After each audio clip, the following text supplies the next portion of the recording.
सभी बच्चे आ गए। अच्छा, कोई कमी नहीं है ना, सभी आ गए ना, कोई बाकी नहीं। ठीक हो, सब बच्चे ठीक है ना। जगदम्बा को समझदार कहा गया है, क्या कहे, विद्या की देवी है, ज्ञान की देवी कहा गया है, क्योंकि वो एक सेकंड में हर एक बच्चे की बुद्धि को परख देती है। बल किसी के मन में कितना घोटाला चल रहा हो, बल सामने नहीं बोलेंगी पर समझ में आएगा। हाँ बच्चे सुधर जाओ, ठीक है। और किसी किसी को तो पता भी नहीं पड़ने देंगी कि सब कुछ जानती है आपके बारे में है। और बच्चा सामने वालों को उल्लू समझता रहेगा। अरे ये तो शिकल से बोली है, इसको क्या मालूम होगा, इसको थोड़ी कुछ पता होगा। ये भूल जाते हैं कि तुम्हारी माँ है, सब कुछ जानती है। अच्छा और बताओ। अच्छा, क्या पृथ्वी के अलावा दूसरे ग्रहों पर भी प्राणियों का अस्तित्व है? जैसे एलियंस के बारे में बहुत सुनने में मिलता है। ये पहले भी पूछा था ना। हाँ ये पूछा था, लेकिन इसमें ये और एक क्वेश्चन जोड़ा हुआ है कि क्या उनका भी स्थापना और विनाश के कार्य में कोई रोल रहता है क्या? इस रहस्य का पता उठाए। देखे बच्चे, सबसे पहली बात जो इस सृष्टि पर है, ठीक है, उनसे बड़े तो एलियन कोई होंगे नहीं, सबसे पहली बात है ना। और दूसरों एलियन को क्यों ढूंढते हैं? सबसे बड़ी बात है कि आत्मा उसी के अंदर आती है जो प्रकृति के साथ होते हैं, जो 5 तत्वों से बना हुआ एक पुतला है। जैसे 5 तत्वों से बना हुआ क्या है ये, उसके अंदर परमात्मा किसको डालते हैं? आत्मा को। और जो एलियन है वो किससे बने हुए हैं? पहले उनसे ये पूछो, किस चीज से बने हुए हैं? क्या वो मिट्टी से बने हैं, पानी से बने हैं, अग्नि से बने हैं? ये पूछो। एलियन का नाम, एलियन तो डाल दिया नाम, एलियन है, लेकिन वो बने किस चीज से हैं? जब वो बता देंगे कि वो इस चीज से बने हैं, तो बाप ये भी बता देंगे कि एलियन होते हैं या नहीं। ठीक है, पहले उनसे पूछो किसने देखा है। पहले बोलते थे जब सृष्टि परिवर्तन होती है, द्वापर युग में जब पृथ्वी हिलती है, एकदम पाप का जन्म होता है, तो इधर से उधर सब पलटी हो जाते हैं। भारतवासी ही बच्चे कहीं कहीं गए होते हैं, कोई इधर चला जाता है, कोई उधर चला जाता है। वहीं से ही विदेश शुरू होते हैं, जब उनको कोई रास्ता नहीं मिलता। द्वापर युग में ही फिर एक नई संस्कृति का जन्म होता है, नई भाषा उगती है। जैसे कोई देवी देवताएं कहीं टूर पे गए हैं, कहीं घूमने गए हैं, कहीं कहीं जाते हैं, और अचानक से सृष्टि बदल गई, अचानक से विनाश का सीन आ गया। तो कोई 1-2 बच्चा वहाँ रह गया, कोई पूरी टीम वहाँ रह गई। वहाँ से फिर क्या होता है? वहाँ से फिर किसकी शुरुआत होती है? विदेशियों की। क्योंकि भारत से ही सब विदेशों का जन्म हुआ है, क्योंकि भारतवासी ही वहाँ जा कर के फिर क्या बन गए? विदेशी बन गए। वहाँ से फिर नई संस्कृति, नई भाषा, नई सब कुछ नया नया उत्पन्न होता है। तो उनको एलियन कहो या कुछ और कहो या विदेशी कहो, लेकिन एलियन बोलते हैं अगर ऊपर से आते हैं, ग्रहों में रहते हैं, तो पहले उनसे ये पूछो कि वो किस चीज़ के बने हुए हैं। क्योंकि परमात्मा आत्मा किस में डालते हैं?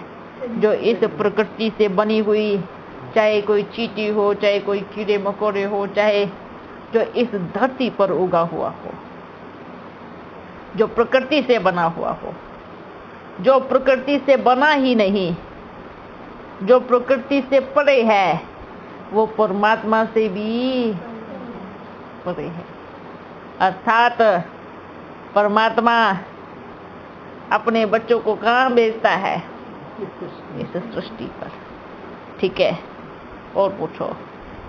अष्टरत्नों की लिस्ट में ब्रह्मा बाबा मम्मा के अलावा जो आदि रत्न दादा एवं दादियों के नाम उजागर हुए हैं, क्या वही फिक्स हो चुके हैं जिन्हें बी के परिवार जानते हैं, या वो कोई और है जिन्हें सिर्फ बाबा ही जानते हैं?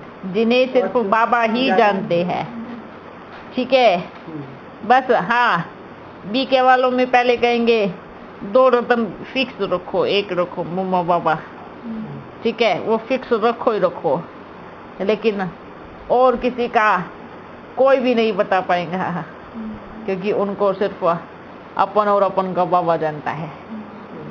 ठीक है, इसलिए अगर जो कहते हैं ना, लिस्ट बनाते हैं आजकल के बच्चे, जो अपने को क्या कहते हैं, महारथी हैं, फलानी दादी फलानी दादा फलाना ये वाला नहीं, क्योंकि जो बाप जानता है वो कोई भी बी के, पी के, नॉन बी के कोई नहीं जानता।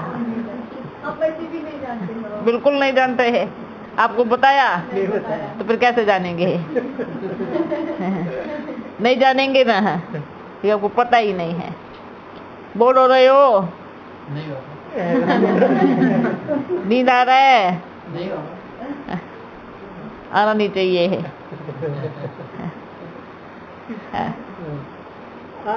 साकार मुरली में आया है कि अंत समय में जैसे आदि में साक्षात्कार हुआ था वैसे फिर होगा। जो एडवांस में आत्माएं शरीर छोड़ पार्ट बजाने गई है, जैसे मम्मा, वरिष्ठ दादा, दीदी और दादियाँ, वह फिर से आकर एकत्रित होंगी। वो फिर से आकर एकत्रित होंगी। जो धर्म स्थापक की आत्माएं हैं वो भी आकर बाबा के समक्ष हाजिरी देंगी। तो क्या अब वही समय चल रहा है जो सभी को पता नहीं है, या आगे चल यह पार्ट बजेगा, परंतु फिर भी कुछ ही आत्माओं का पता चलेगा, या सबका पता चल जाएगा? देखो बच्चे, अभी ही वो पार्ट चल रहा है और आगे खुलता जाएगा। दूसरी बात है कि इसको पता ढूंढने में अपना टाइम वेस्ट मत करो कि फलानी दादी है फलाना दादा है। ठीक है, कहीं खुद ही दादा बन के ना बैठो और दूसरों को दादा दादी में ढूंढता रहे कि आदि रतन कौन है, ये रतन कौन है। क्योंकि इसमें अपना समय व्यर्थ करेंगे और बाबा सबको इकट्ठा भी कर लेगा, सभी धर्म वालों को भी इकट्ठा कर लेगा, और बच्चे ढूंढते रह जाएंगे फलानी दादी कौन सी है, ये फलानी दादी ये वाली तो नहीं है। अपना ही दिमाग लगा लगा करके क्या हो जाएंगे, फैल। क्योंकि बार बार यही कहेंगे बच्चे, वो आए या नहीं आए, है ना, वो दादी आए नहीं आए, वो बाप का काम है। और रही साक्षात्कार की बात, अंतिम समय आ रहा है, उसमें हर एक आत्मा को अपना अपना पार्ट जरूर दिखाया जाएगा, साक्षात्कार में दिखाया जाएगा। ठीक है। एक ज्ञानी और योगी बहन को जब तीसरे रस के बारे में बताया और उनकी राय जाननी चाहिए, तो उन्होंने अव्यक्त वाणी के महावाक्य भेज दिए।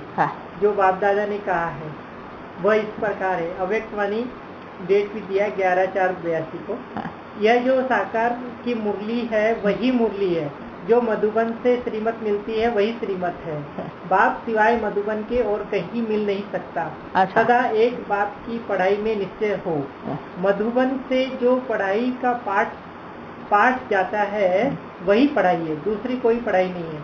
अगर कहाँ योग आदि के समय संदेशी द्वारा बाबा का पाठ चलता है तो बिल्कुल रोंग है, वह भी माया है।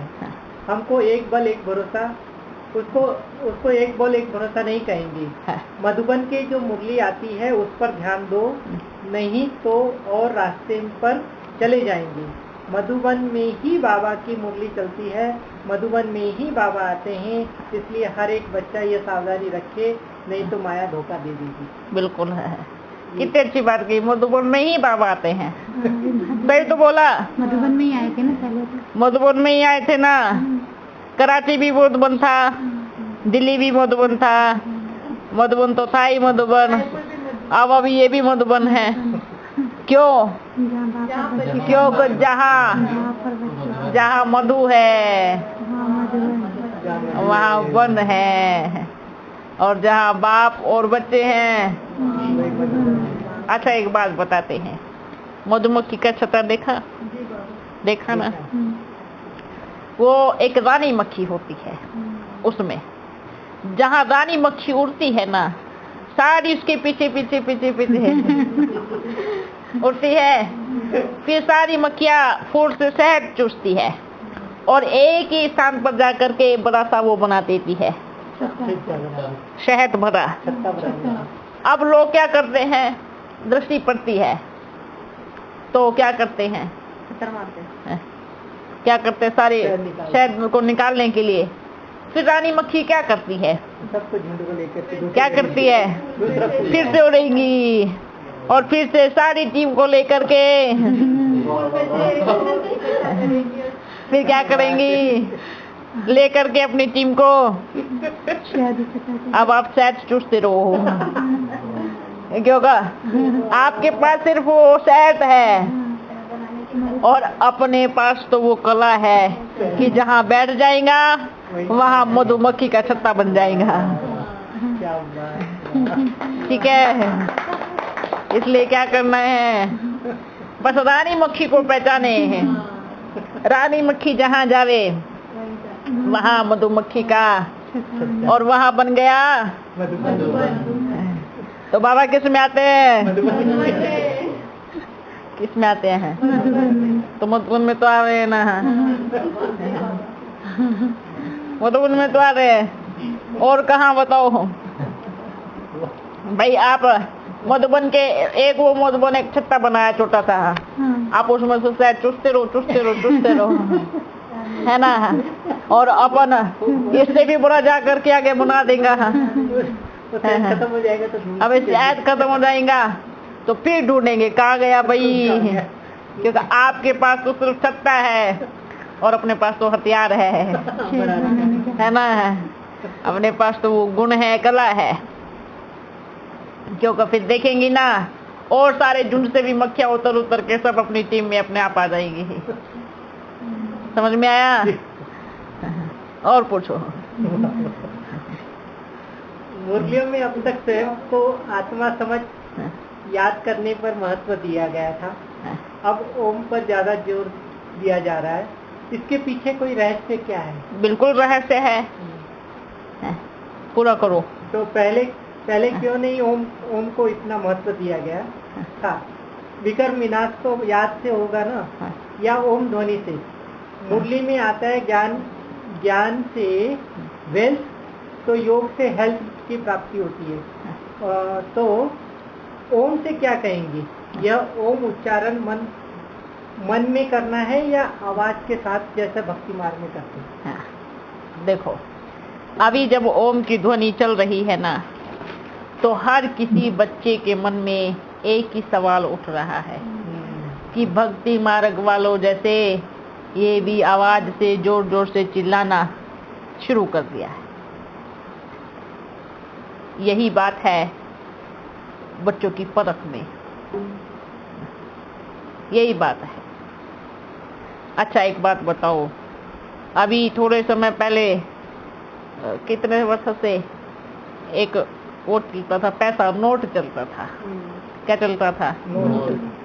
ठीक है, अब क्या हुआ, वो नोट क्या हुआ, बदली हो गया। क्या हो गया? हो गया ना, हो गया।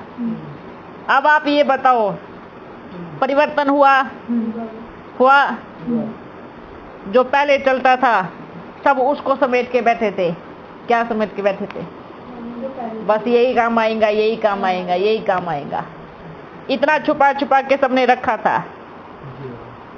था ना कि यही काम आएगा। और जैसे ही बदली हुआ तो क्या हुआ? सबने निकाला। क्या किया? निकाला। जिनके पास नहीं थे उनके बल्ले बल्ले, ठीक है, और जिनके पास थे उनका क्या हुआ? अटैक आया। और ओम शांति है, ऐसा ही हुआ ना।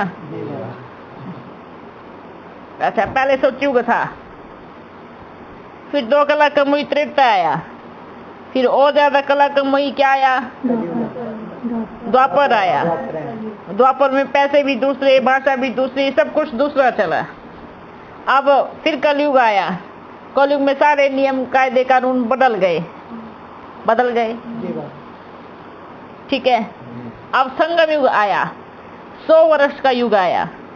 बाप है ना, बाप को बच्चों के लिए क्या चीज अच्छी है, क्या नियम अच्छा है, कौन सी बात अच्छी है, वही करेंगे ना, वही करेंगे ना।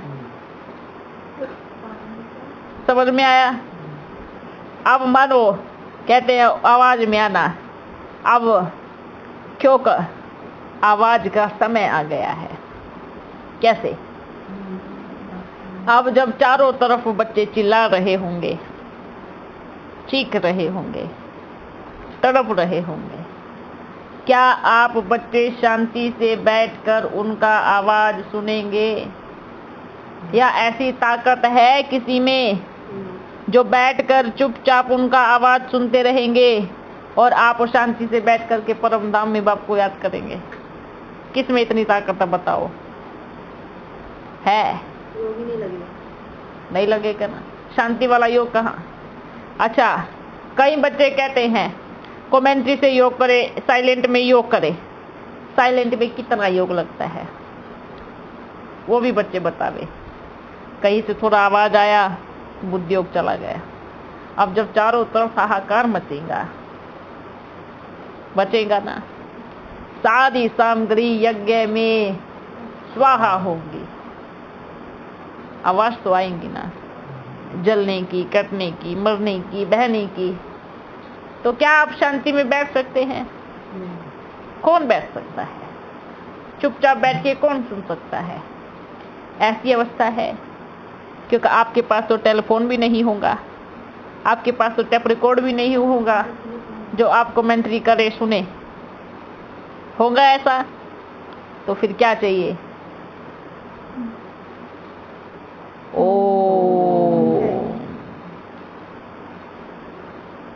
ये जब हम करेंगे, करते करते शुरुआत में लगता है आवाज में आ रहे हैं, लोग सुनेंगे तो क्या बोलेंगे, समाज सुनेगा तो क्या बोलेगा कि अभी तो ये शांति में बैठ के योग लगाते थे, अब ये चिल्ला चिल्ला के योग लगाते हैं।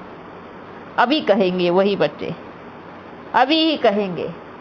पर अब अगर आपने बच्चों ने शुरू नहीं किया तो अंतिम समय में आप बच्चों की अवस्था पावरफुल नहीं बनेगी। ये बाप गारंटी कर रहा है।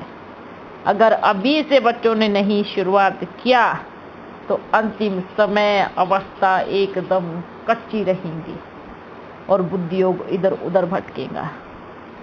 क्योंकि ओम से आपका जो ध्यान नीचे है, अपनी कर्मेंद्रियों में है, अपने शरीर में है, ओम से वो पूरा का पूरा आपके मस्तिष्क में आएगा। ओम का उच्चारण करने से आपकी नीचे की पावर सारी यहाँ आएगी, और जब यहाँ पावर आती है तो भूल जाते हैं कि अपन का शरीर भी है या नहीं। इतनी ताकत है। विधि से करे सिद्धि प्राप्त। ठीक है? आवाज करके भी करें बाबा और मन से भी करें ऐसा? आवाज करके, थोड़ा आवाज करके, अर्थात ऐसे नहीं जोर जोर से चिल्लाना है। मन से भी, जैसे आवाज करके किया, 10 मिनट किया, 15 मिनट किया, फिर 10 मिनट एकदम साइलेंट में बैठ जाओ, क्योंकि सारी पावर आ रही है, आ रही। परमात्मा को बुलाने का साधन है ना बाबा ओम? है ना? बुलाने का नहीं, सारी शक्तियां लेने का साधन है, सारी पावर लेने का साधन है, अपनी कर्मेंद्रियों को समेटने का साधन है। बल हमें लगेगा ओम करने से हम आवाज में आ रहे हैं, ओम करने से आवाज से परे जा रहे हैं, ये सोचो। बाबा जैसे बाबा के घर, जैसे किसी घर में जाते हैं पहले घंटी बजाते हैं ना अंदर। हाँ। उसी तरह ओम जो है वो अपन पहले घंटी बजाते हैं, ओम की घंटी है आ रहे हैं। ठीक है ना? मैंने पूछा वास्तव में पुरुषार्थ का यथार्थ अर्थ क्या है? हैं।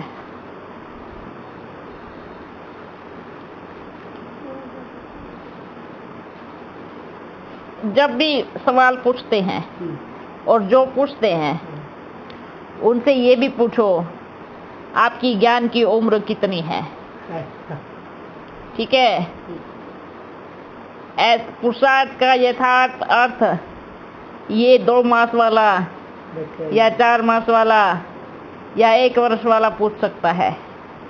अगर कोई 5 वर्ष 10 वर्ष 20 वर्ष वाला होगा और ये सवाल पूछेगा तो उसको क्या कहेंगे, क्या टाइटल देंगे, वो खुद सोच लेवे, जब अब तक पुरुषार्थ का यथार्थ अर्थ ही मालूम नहीं है।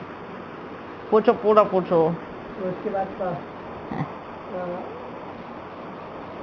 एक क्वेश्चन और आया है कि बाबा आपने शुरू में ओम ध्वनि से यज्ञ की शुरुआत की थी, बीच में फिर अव्यक्त पाठ चला, तो आवाज से परे शांत में रह योग करने की विधि बताई, सिखाई।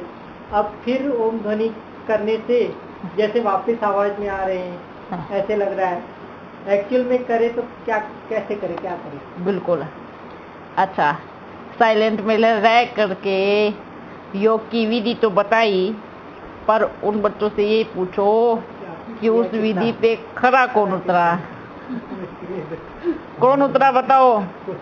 साइलेंट में बैठ करके किसी के बारे में चिंतन, कहीं कुछ सोचना, कहीं कारोबार का सिस्टम चलना, कहीं कितना किससे आ रहा है, कहाँ क्लास कराएंगे तो कितना पैसा मिलेगा, हैं, कहाँ जाएंगे तो कितना मिलेगा, क्या होगा, क्या क्या सुनाना चाहिए तो ये मिलेगा। ये साइलेंट में किया सभी ने। यो कौन सा किया बताओ? है आवाज, अच्छा इससे अच्छा तो आवाज वाला ही है ना। तुमसे को और मैं तो बोल रहे हैं और बुद्धि योग तो कहीं भटक नहीं रहा है ना, तो इससे अच्छा तो यही है। अच्छा, दूसरी बात ये है कि जब हम यज्ञ की शुरुआत करते हैं तो किससे करते हैं? किससे करते हैं? आज भी दुनिया में जब यज्ञ रचते हैं तो क्या करते हैं? हर चीज पहले ओम का मंत्र उच्चारण करते हैं, और जब अंतिम समय आता है तब भी ओम करते हैं। यही करते हैं ना। ऐसे ही ये बड़ा बेहद का यज्ञ है। शुरुआत भी किससे हुई? ओम से।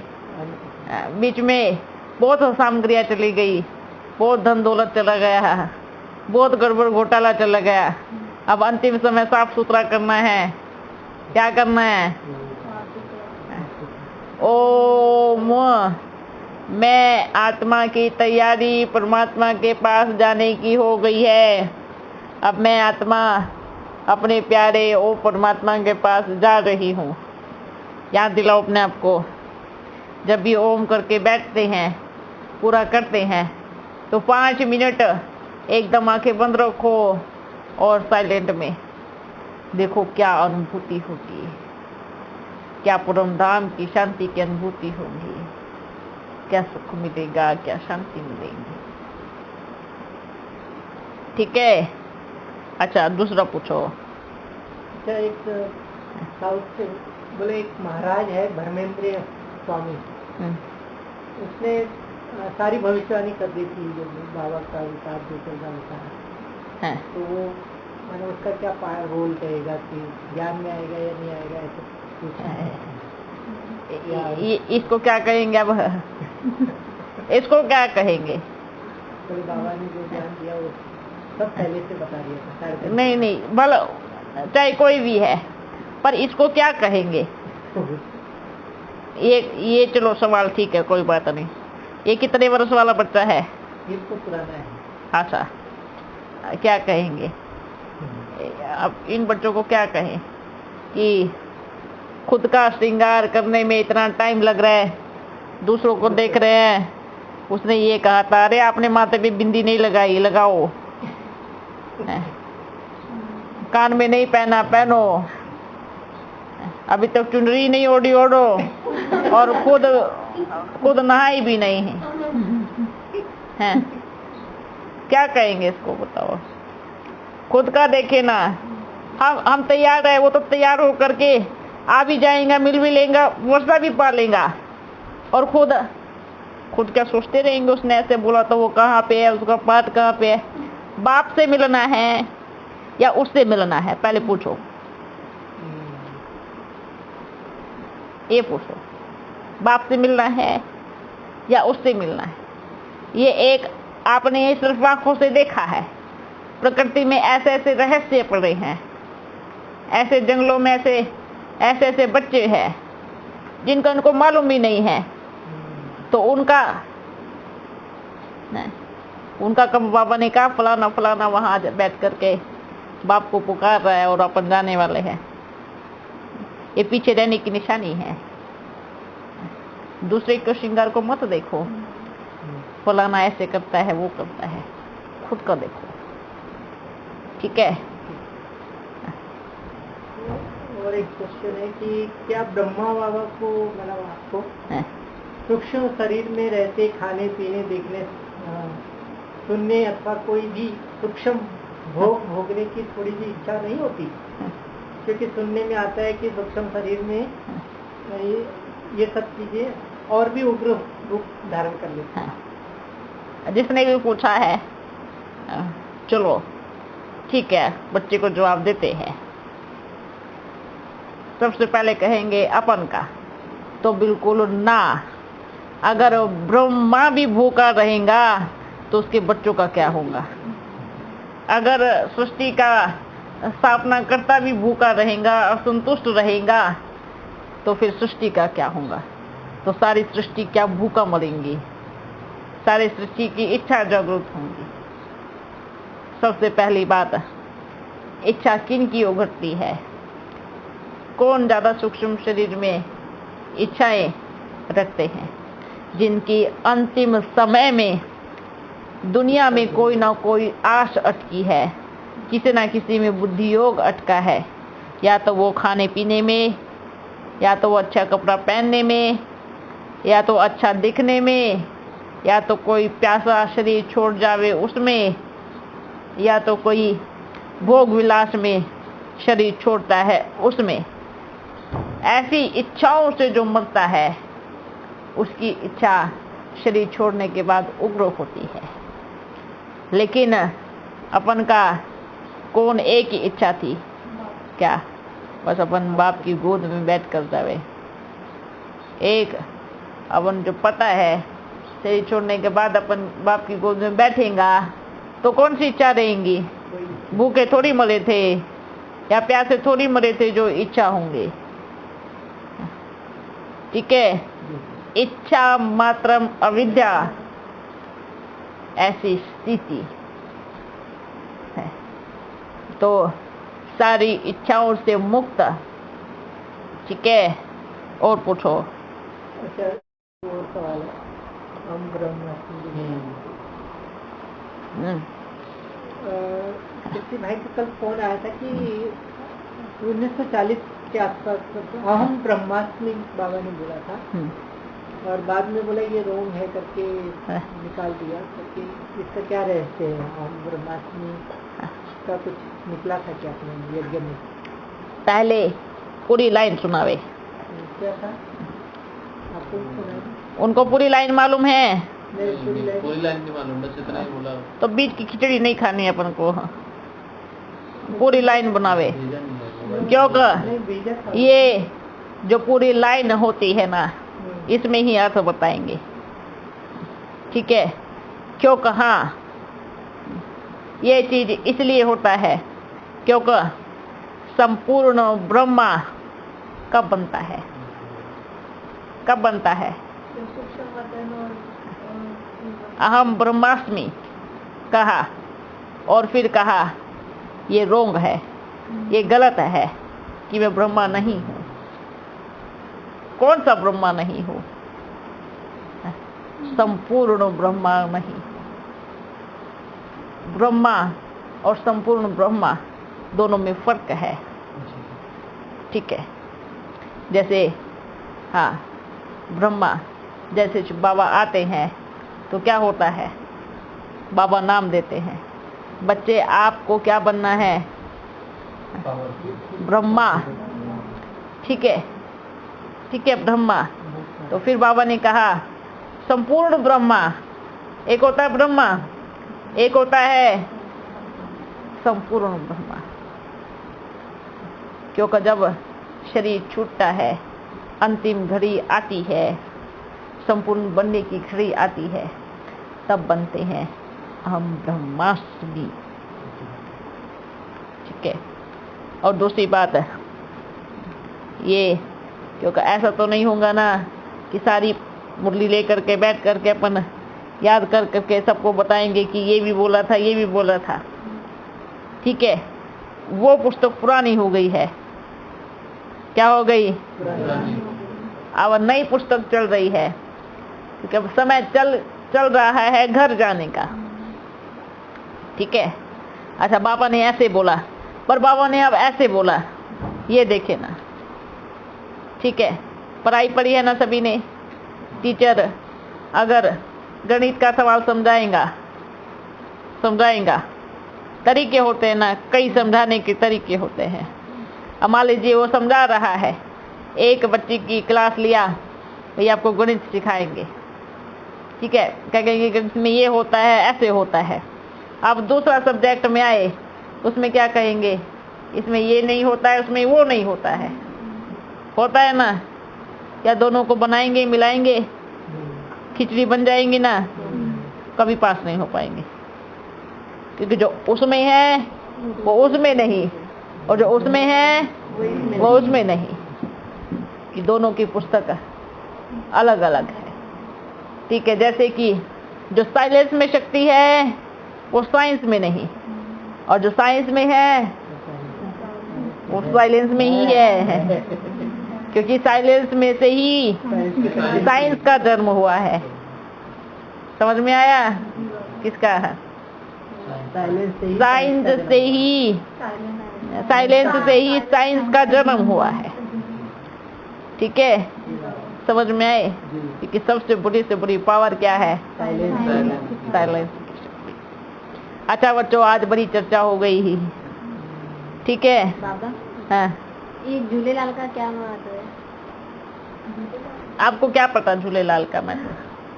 कौन है झूलेलाल? है जिसको झूले में झुलाते हैं वो लाल है। नहीं, पर वो बोलते करके वो नदी में से निकला है, जन्म नहीं लिया, ऐसे क्या बोलते, समझ नहीं आता। नदी में से निकलता है झूलेलाल, नदी में से निकलता है ना।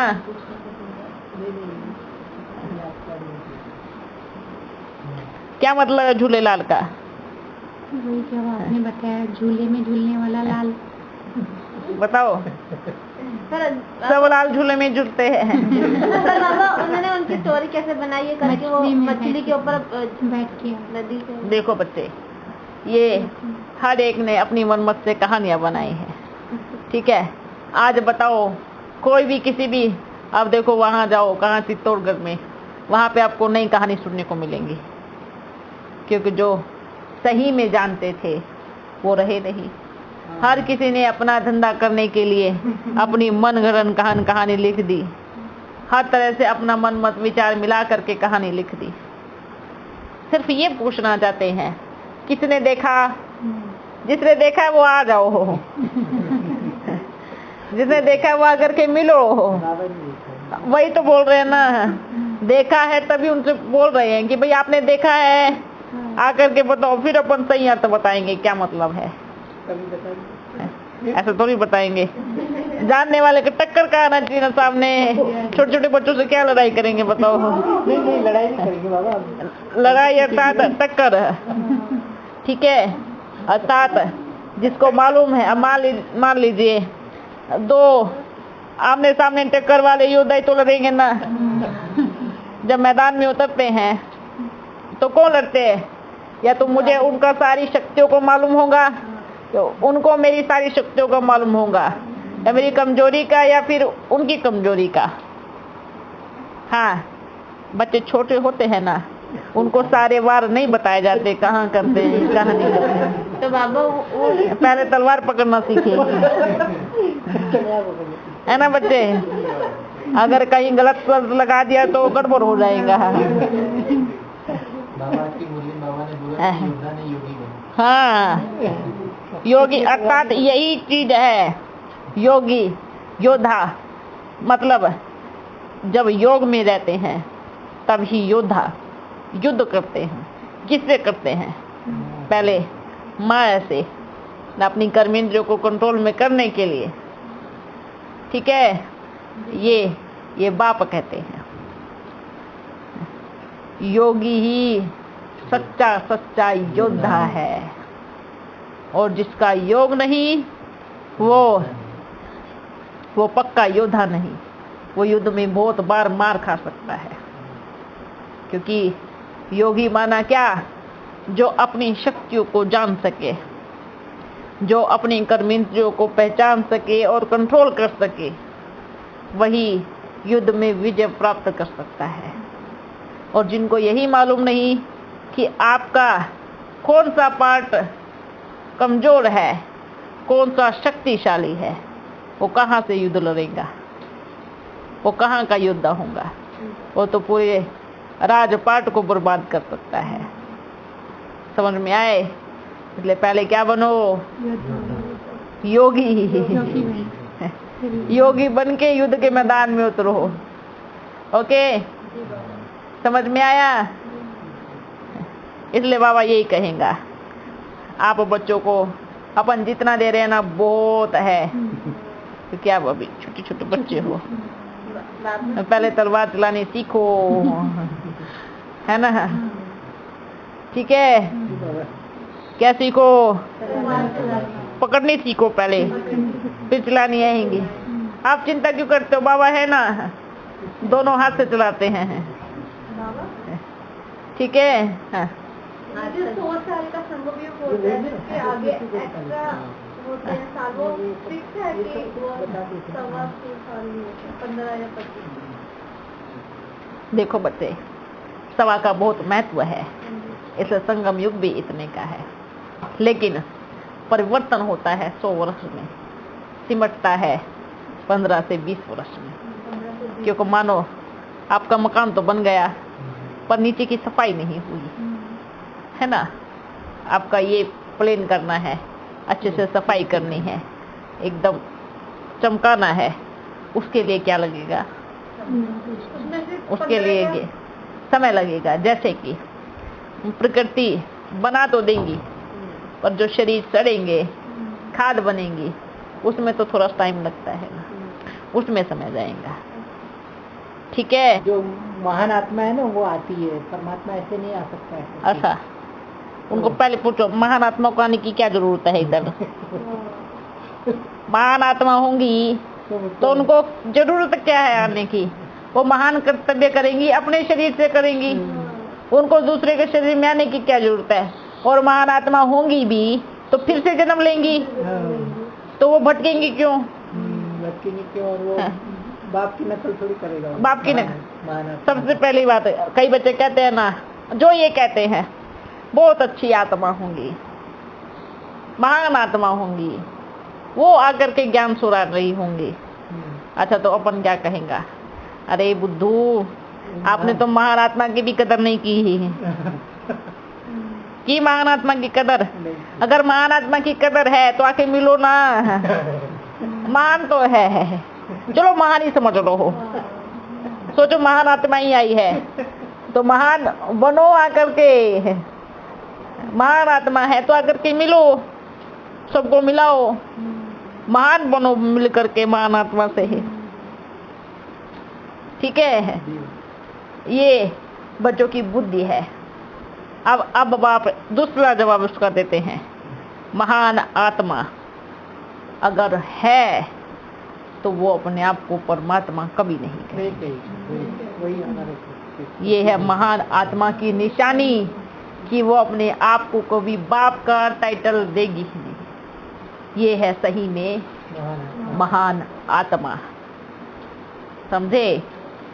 अगर कोई ऐसे कहते हैं महान आत्मा है, तो महान आत्मा कभी भी परमात्मा की कॉपी नहीं कर सकती, क्योंकि उसको पता है कि मैं महान हूँ। उसको ये भी पता है कि मुझे परमात्मा मेरा पिता है। उसको ये भी पता है कि मुझे अपने बाप की कॉपी करके संसार को भटकाना नहीं है, संसार को गलत रास्ता दिखाना नहीं है। ये होती है महान आत्माएं, इनको कहते हैं। क्या महान आत्मा कभी परमात्मा का टाइटल लेंगी? अच्छा एक बात बताओ, आप बच्चों से अपन पूछते हैं, आपका बच्चा महान है, आज्ञाकारी पुत्र है, समझदार है ना? क्या वो बच्चा आपकी सीट पर बैठेगा? आपकी 11 हजरी में भी वो आपकी सीट पर नहीं बैठेगा, क्योंकि वो अपने पिता का सम्मान करता है, आज्ञाकारी पुत्र है, आज्ञाकारी बच्चा है, वफादार है, फरमानबरदार है। वो सामने तो क्या, पीछे से भी अपने बाप की सीट पर नहीं बैठ सकता। अब बताओ, ये है आज्ञाकारी आत्मा, ये है महान आत्मा। तो वो कभी अपने आप को परमात्मा की सीट पे बिठाएंगी? नहीं बिठाएंगी। ठीक है, इसलिए ये तो मूर्खता वाली बात है, भटकाने वाली बात है और गलत रास्ता दिखाने वाली बात है। क्या तो बोल ही दो कि कोई है ही नहीं, बोलते हैं, ये भी बोलते हैं नाटक चल रहा है, ड्रामा चल रहा है ना, बोलते हैं, ये भी बोलते हैं, लेकिन फिर ये भी बोलते हैं कि महान आत्मा आई। अपन क्या कहेगा? एक पॉइंट पे अटको, एक सुई की नोक पे अटको, इधर उधर लुढ़कने वाले एक दिन अच्छे से लुढ़क जाते हैं। बाबा पहले जैसे बोलते थे कि पहले कोई नहीं आ रहा है, हाँ, बोल रहे हैं कि महान आत्मा आ रहे हैं, महान आत्मा आ रही, आगे बोले परमात्मा आ रहे हैं। सही तो है, पहले कोई नहीं आ रहा, फिर महान आत्मा आ रही है, आगे चल के बोलेंगे फिर वो नहीं मिलेंगे। क्यों नहीं मिलेंगे? क्योंकि उनसे पहले उनकी सारी प्रजा आकर के मिलेगी और बाद में पीछे से आवाज देंगे, नहीं नहीं आप परमात्मा हो, हमने आपको पहचान लिया है। तब आप क्या कहेंगे? अच्छा हुआ आपने पहचान लिया। पर अभी इधर भीड़ हो गई है, आप अब ऊपर मिलेंगे। सही है ना? अभी अपन ऊपर मिलेंगे, क्योंकि इधर तो दूसरे की बारी है ना, आपने बड़ा खाया है ना, अभी दूसरे खाएंगे। ठीक है, चलो बच्चों, अच्छा है, फिर मिलेंगे। टोली लेके आओ भाई।